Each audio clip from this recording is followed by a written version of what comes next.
Namo tassa bhagavato arahato samma sambuddhassa. Hello, this is Lal from puredhamma.net. This is the third Desana in this series on Tilakkhana. In the first Desana of this series, we discussed how Nicca Sanya leads to Sukha Sanya, which in turn leads to the Atta Sanya. That is a lot of Pali words, but it is important to learn them because they cannot be translated to English without losing their true meanings. So it is better to learn the meanings of those Pali words. One could use the search box at the website to find relevant posts. So Nicca nature, which is the opposite of Anicca, implies a sense of predictability, a sense of safety and happiness. For example, if I get a good job, all my problems will go away kind of mindset. Then that implies a happy future for oneself, and that is the perception of sukha or happiness. If both those are true, that means one is in full control of one's future, and one will never become helpless. And that is the perception of atta, the opposite of anatta, that one feels that one is in full control, whereas in reality that is not the case. Even if we get all we wanted, we have to leave all that behind when we die. Furthermore, what we did to get those things could lead to much suffering in future lives. And in the second Desana, we discussed how Iccha or cravings lead to that Nicca Sanya. However, as we discussed with examples, this Nicca Sanya could be dangerous in that we may do immoral things to get what we want, and then that will lead to dukkha or suffering in the future. Therefore, instead of getting what one liked or what one wished for, one would actually be subjected to much suffering at the end. So therefore, the reality of this world is that it is of anicca nature instead of nicca nature. In the end, one would not get what one wanted or desired. We discussed cases where one will be subjected to suffering if one did immoral deeds with the Nicca Sanya. But we will see that that statement holds true in all cases. For example, indulging in sense pleasures, even if one avoids obvious dasa akusala done by the body and speech, it will still lead to suffering. This is actually the key message of the Buddha that is not explained or even mentioned in any other religion or philosophy. That is why it is called previously unheard teachings. In fact, even when explained, it is hard to understand for many people. That is why I am taking a step-by-step gradual approach.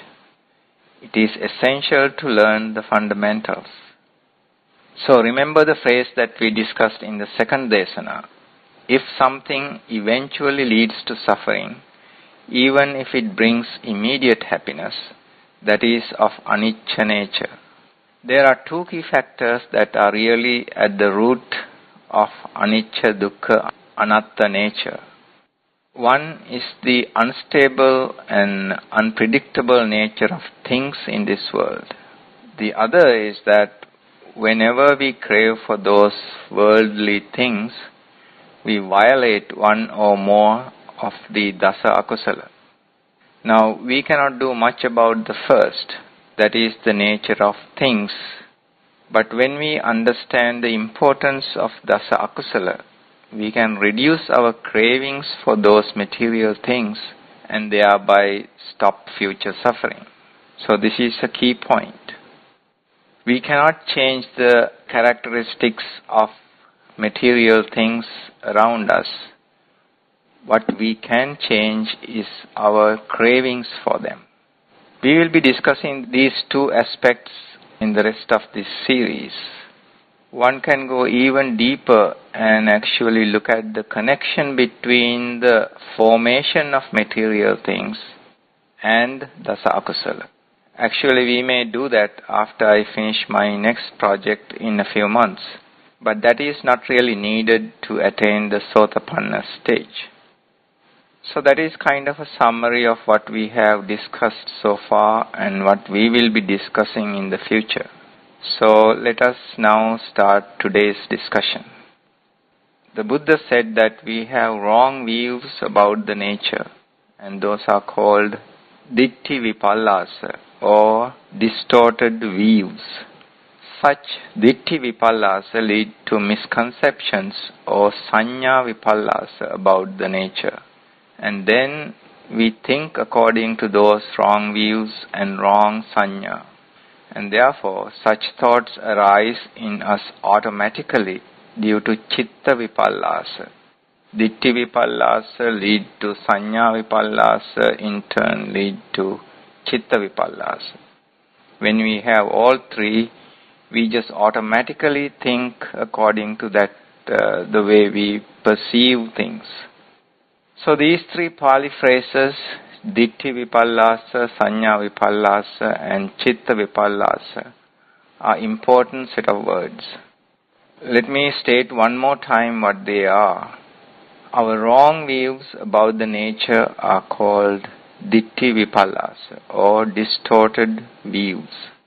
Such a Ditti Vipallasa lead to misconceptions or Sanya Vipallasa about the nature.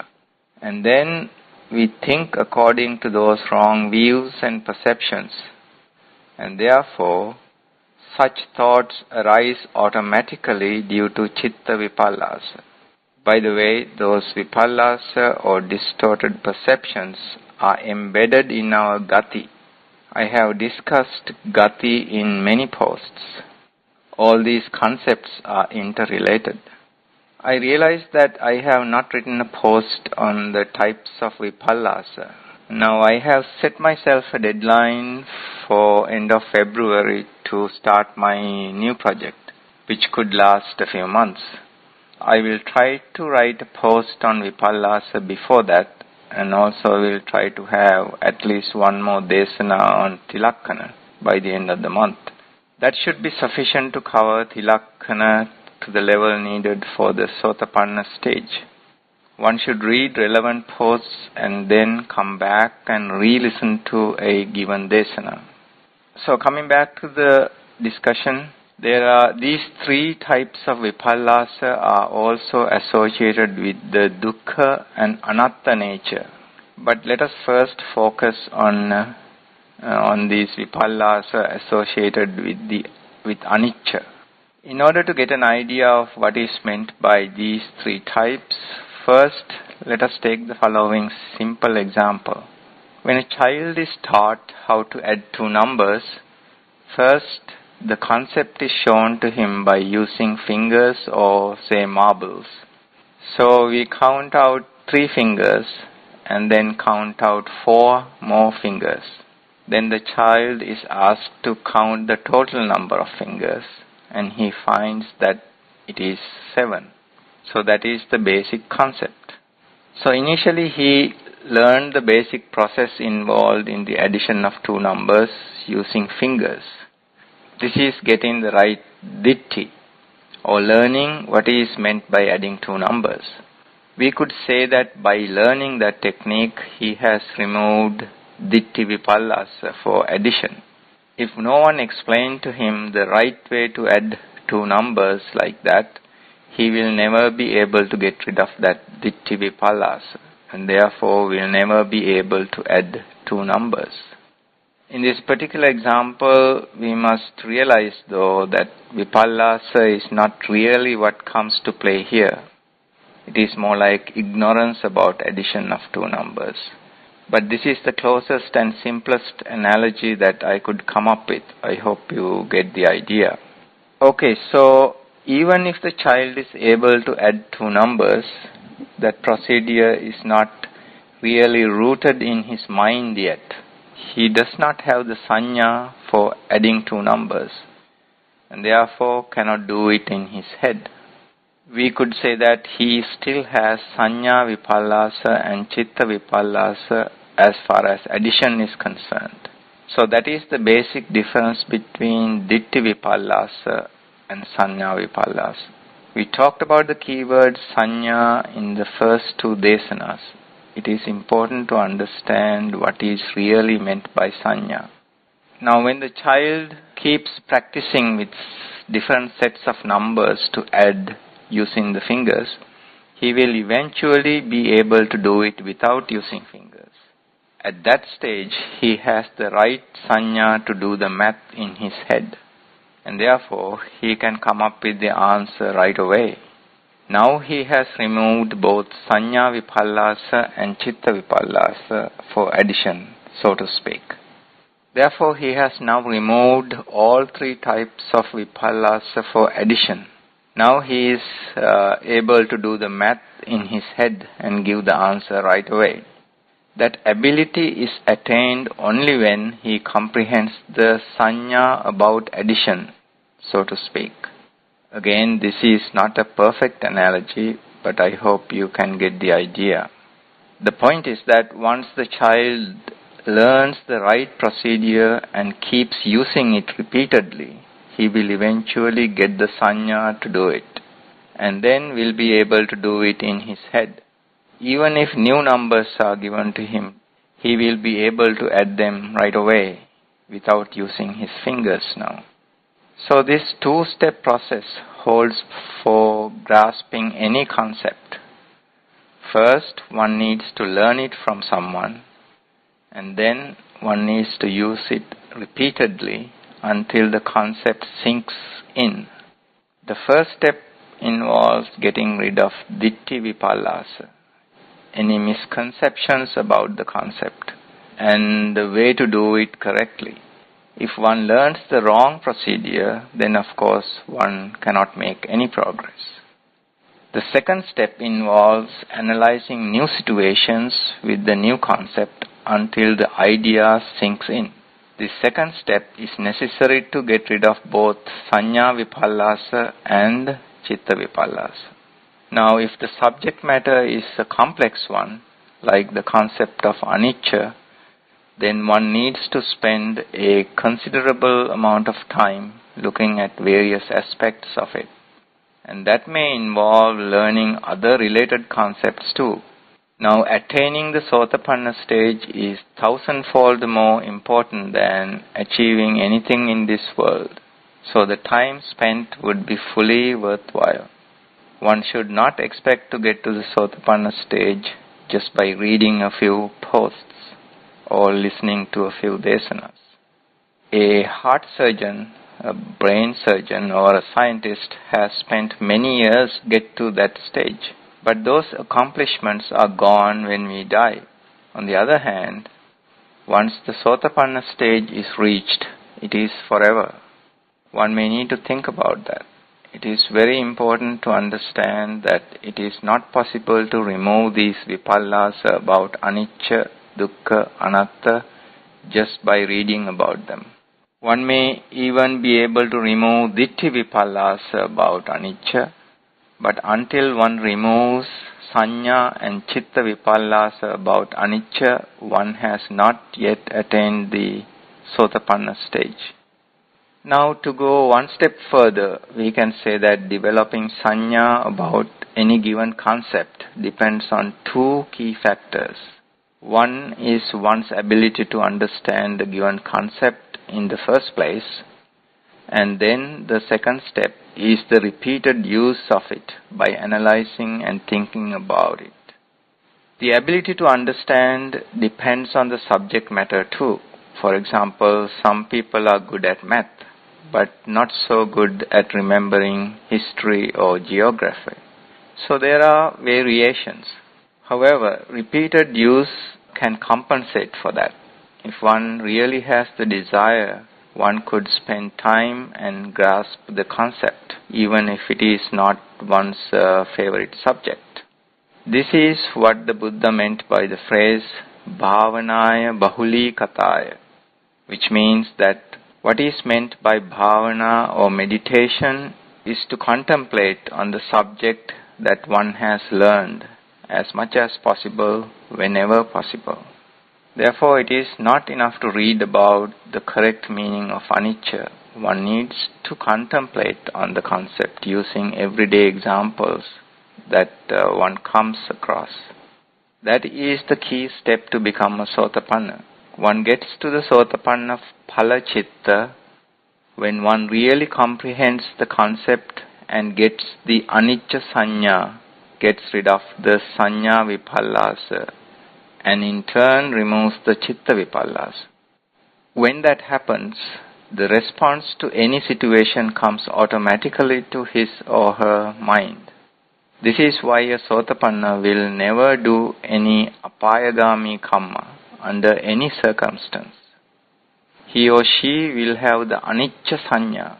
This is an important point to remember. You may want to hit the pause button and think about what we discussed in the past few minutes. Sanya is a very complex concept, as I pointed out in the first Desana itself. Let us take a few more examples. It is beneficial in the long run to get these basics right. One needs familiarity with something to cultivate the sanya about it. When we hear the word lemon, the lemon sanya immediately comes to our mind. We don't need to think what lemon is. It is already there in our thoughts. We don't have a sanya vipallasa about what lemon is. Not only that we know what lemon is, we can recall the taste of lemon too instantaneously. In the same way, when we hear salt, the word salt, we kind of get the salt taste in our mouth too. These are very simple examples.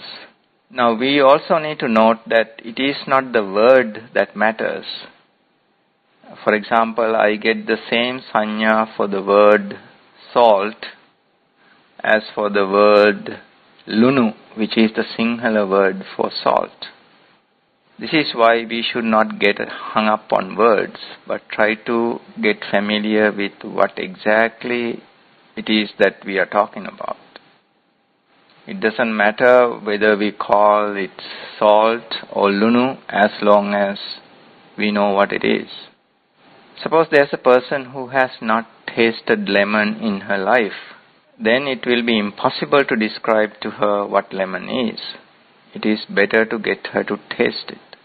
That is why just reading about something is not enough. Now other words are of course more complex. When we hear the word mother, very complex feelings and perceptions come to our mind.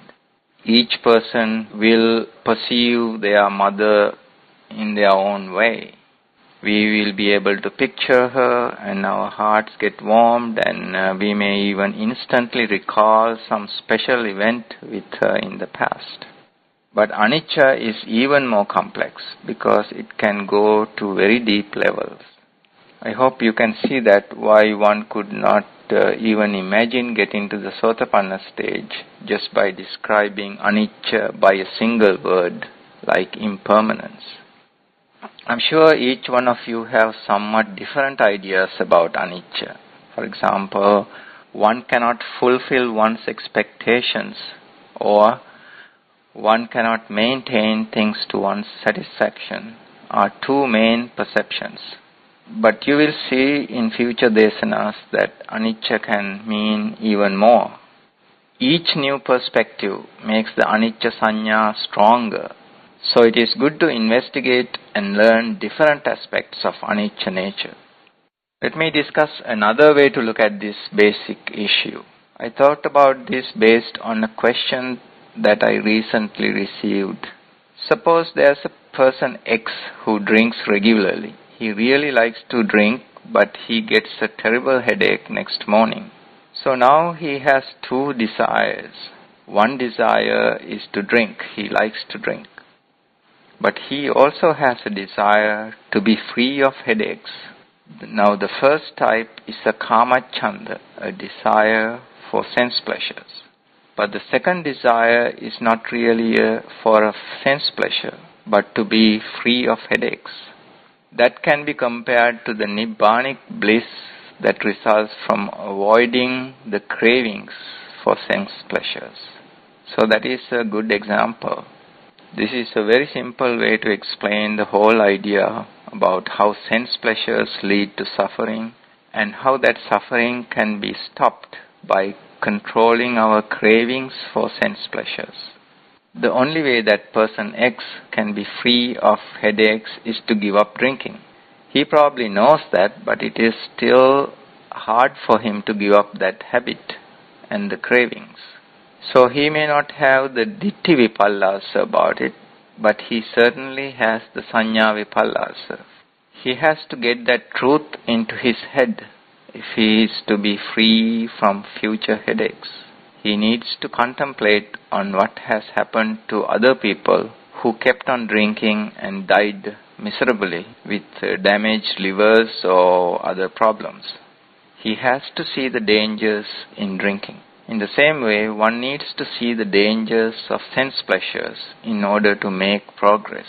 A fish eating the bait on a hook does not see that it will lead to so much suffering. It sees only the tasty worm on the hook. Now, even though we can see that, the fish cannot see that.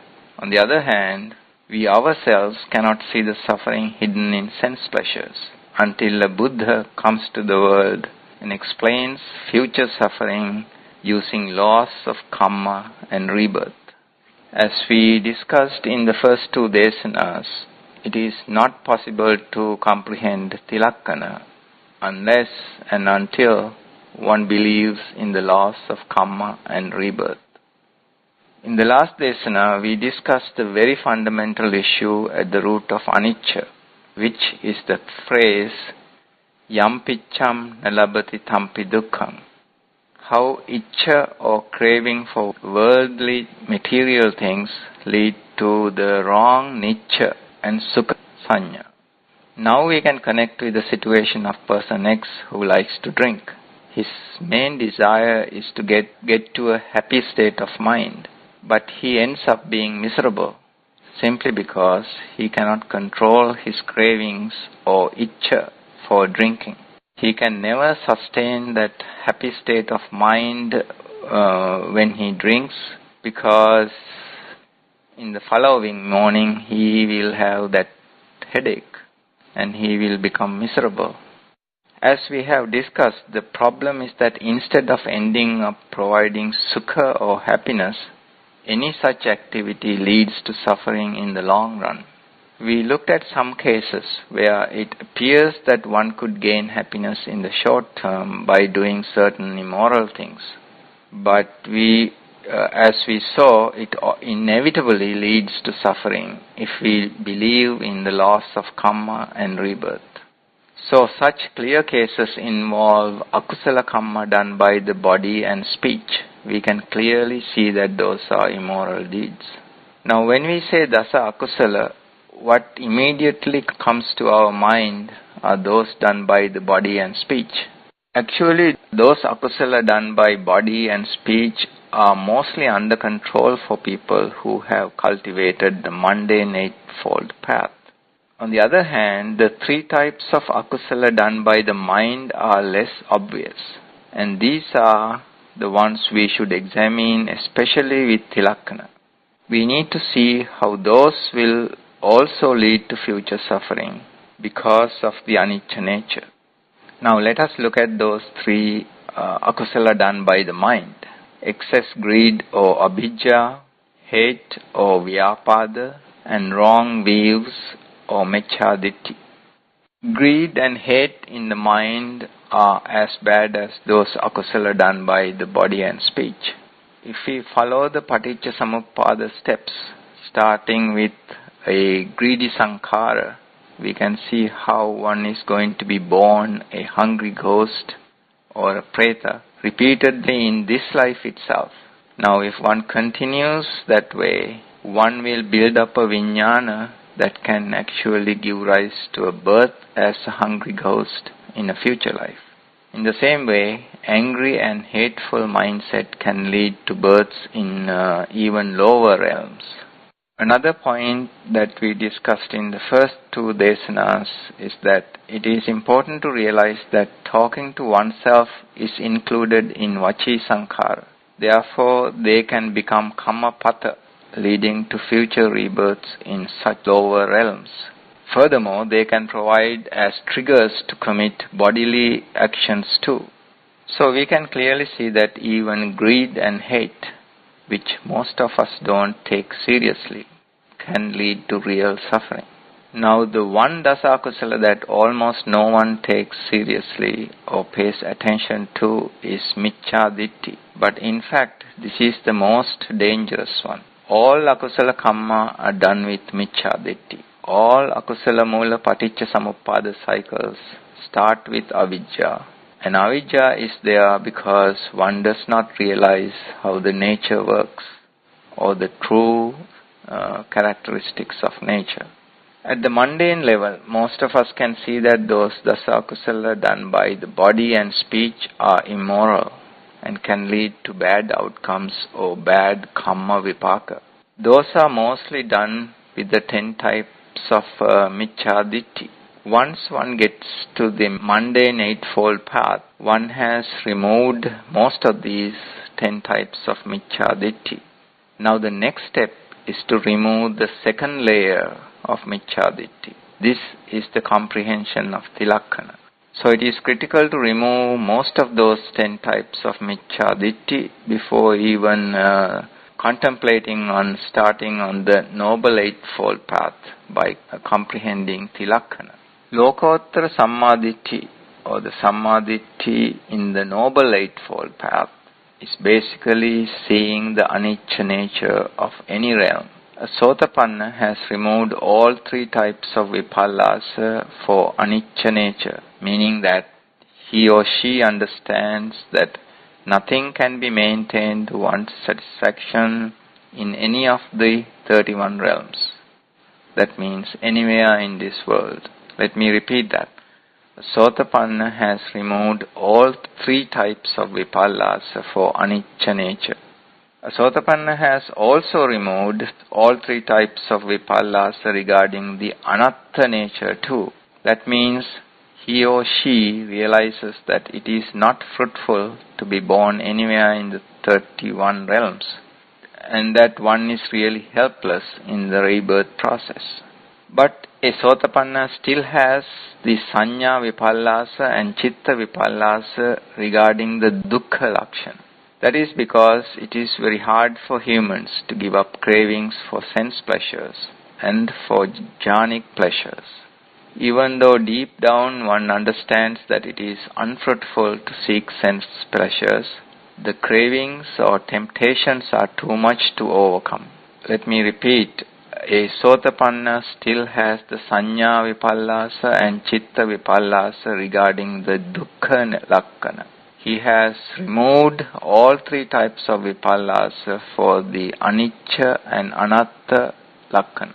Now, an Anagami would have removed the Sanya and Chitta Vipallasa regarding sense pleasures in Kamaloka, but may still have cravings for jhanic pleasures in the Rupa and Arupa Loka. Now, only an Arahant is the only one who has removed all types of Vipallasa. So we will discuss these in more detail in upcoming desanas. Please don't hesitate to ask questions at the discussion forum. Some of you, especially those of you who have listened to hundreds, if not thousands of desanas, may find this set of desanas to be different. Some of you may even feel that these desanas are too simple because I talk about Dasa Akusala and Micchaditti in discourse on Tilakkhana.